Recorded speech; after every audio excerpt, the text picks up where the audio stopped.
नमस्कार दोस्तों। तो आइए आज मैं आपको श्री शिव महापुराण रूद्र संहिता के 13वें अध्याय का श्रवण करा रहा हूँ, जिसे आप लोग बड़े ध्यान से सुनिए। इस अध्याय में शिव जी की भक्ति के बारे में बताया गया है।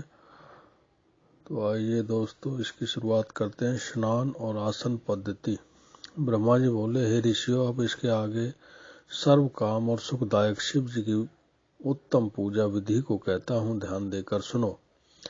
ब्रह्म मुहूर्त में उठकर पार्वती सहित शिव जी का स्मरण करें और भक्ति पूर्वक हाथ जोड़कर उन्हें सिर झुकावें तथा इस प्रकार प्रार्थना करें कि हे देवेश, हे हृदय में शयन करने वाले, अब आप उठिए उठिए, हे उमापति आप उठिए और ब्रह्मांड का मंगल कीजिए। धर्म में मेरी प्रवृत्ति और अधर्म में मेरी निवृत्ति कीजिए। हे महादेव, मैं तो आपका प्रेरक ही हूँ। ऐसे भक्ति के वाक्य कहकर गुरु के चरणों का स्मरण कर शौच आदि क्रिया से निर्वत हो मिट्टी और जल से देह को शुद्ध कर दातुन करें। सूर्य के निकलने से पहले दातुन करके जल से 16 बार कुल्ला करें तथा षष्ठी आदि यम की तिथि और नवमी को रविवार हो तो इन दिनों में दातुन न करें। नदी अथवा घर में यथा समय स्नान कर ले में देश काल के अनुसार स्नान करें। रविवार, श्राद्ध, संक्रांति तथा ग्रहण, महादान और तीर्थ तथा व्रत के दिन गर्म जल से स्नान न करें तथा पवित्र होने पर भी गर्म जल से न नहावें। क्रम से वारों को देखकर ही तेल लगावें, फिर पूर्व दिशा की ओर मुख करके स्नान करें और ऋषियों तथा पितरों की प्रसन्नता के लिए तर्पण करें। धुला हुआ वस्त्र धारण करें, फिर मृग चर्मादि पर बैठकर आसन लगा त्रिपुंड लगावें। भस्म के अभाव में जल से ही त्रिपुंड लगा लेना चाहिए। त्रिपुंड धारण कर रुद्राक्ष धारण करें, फिर अपने सब कर्मों की सिद्धि के लिए शिव जी की आराधना करें। फिर मंत्र पूर्वक 3 बार आचमन करें अथवा गंगा बिंदु ऐसा कहता हुआ एक ही बार आचमन करें। फिर गुरु से सीखे हुए विधान से यथाशक्ति सब पूजन सामग्रियों को शिव जी के समीप स्थापित करें और धीरता पूर्वक जल, गंध, अक्षत से युक्त एक अर्घ पात्र लेकर उपचार की पूर्ति के लिए दक्षिण भाग में स्थापित कर गुरु को स्मरण कर भेंट की एक मुद्रा दिखाकर सिंदूर आदि पदार्थों से विघ्ननाशक शिव जी की पूजा करें। फिर द्वार पर स्थित महोदर नामक द्वारपाल की पूजा करें। पश्चात सती पार्वती की पूजा करें और उन पर चंदन, कुमकुम और अनेक प्रकार के धूप दीपों से उनकी और नाना प्रकार के नैवेद्यों से शिव जी की पूजा करें।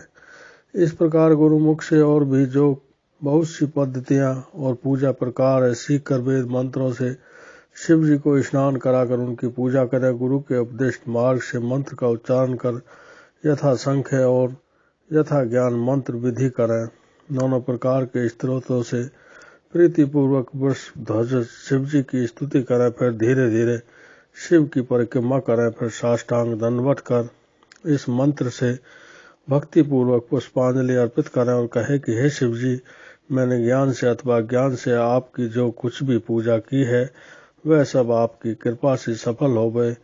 हे शिव जी, मेरे प्राण और चित्त सदा आप में ही है। हे गौरीश, हे भूतनाथ, मुझ पर प्रसन्न होइए। हे प्रभु, मैं आपकी शरण हूँ। ऐसा कहकर पुष्पांजलि अर्पित करें और कहें कि हे प्रभु, अब आप अपने परिवार सहित अपने स्थान को जाइए और हे नाथ, मेरी पूजा के समय फिर आप इसी स्थान पर आ जाइएगा। इस प्रकार भक्त वत्सल भगवान शंकर जी को बहुत प्रार्थना कर अपने हृदय में विसर्जन करें और उनके जल को सुरोधार्य करें। हे मुनियों, इस प्रकार शिव जी की पूजा की एक और विधि मैंने तुमसे कही। अब आगे और क्या सुनने की इच्छा है वह भी कहिए। इति श्री शिव महापुराण द्वितीय रूद्र संहिता का 13वां अध्याय समाप्त।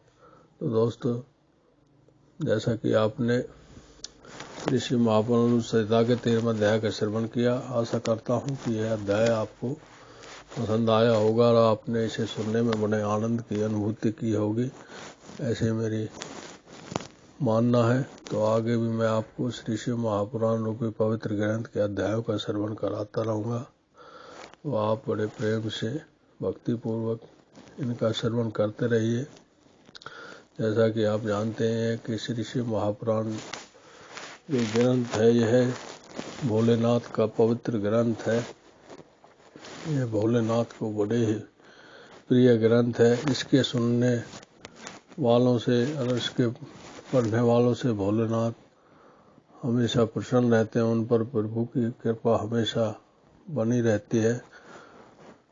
तो मेरा भी आपसे यही अनुरोध है कि आप इन अध्यायों का श्रवण करते रहिए और भोलेनाथ की कृपा का आनंद उठाते रहिए। अगर आपको दोस्तों यह अध्याय पसंद आया है तो इसे लाइक कर देना, शेयर कर देना और सब्सक्राइब कर देना, जिससे कि आपको आगे के अध्यायों का भी लिंक मिलता रहे। आगे आपकी मर्जी है। ओम नमः शिवाय, ओम नमः शिवाय, ओम नमः शिवाय।